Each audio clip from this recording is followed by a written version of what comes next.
เราเจอนะบ่ตับไก่น้อยเห็ดตับไก่น้อยแม่นยังบ่เคยกินเลยเบิ่งสิลอง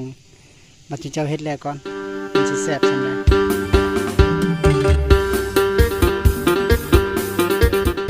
เห็ดตับพี่น้องเห็ดตับเป็นน้อยพี่น้อง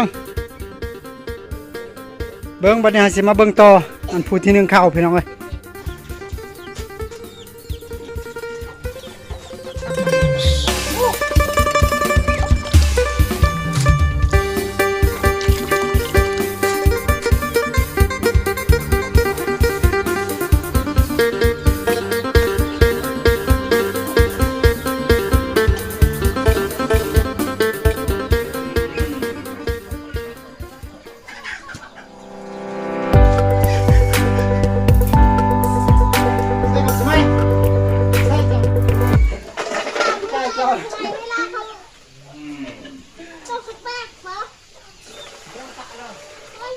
ใครก็บ่ลุกพี่น้องเอ้ยเด็กกินนี่พัดก่อน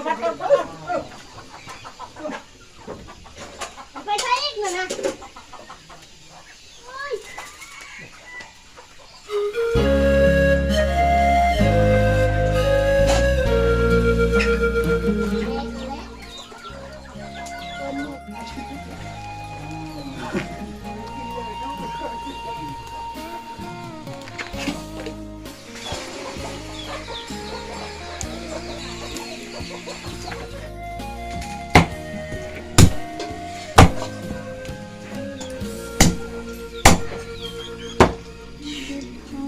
แล้วแหละ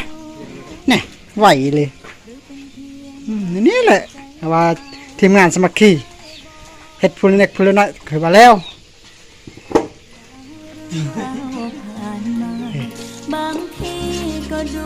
เมื่อครับเอาหน้าเขากำลังมือบานมือผักเลยพี่น้องเพราะว่าเฮ็ดเวียกหลายๆมือเพิ่นแบบฮอตยามมือเพิ่นผักแล้วเพราะว่าเขาดึงอยู่กับเราบ่อยู่แต่ว่าเรามือผักแล้วมื้อนี้มื้ออื่นนี่ผู้ซอยเราก็ยังได้อยู่เพราะว่าเฮ็ดเวียกแต่ละมือยังอาศัยเรานั่นแหละเพราะว่าเราเป็นหัวหน้าทีมงานเฮาเลยว่าคุมหน้าเวียกหน้างานเห็นบ่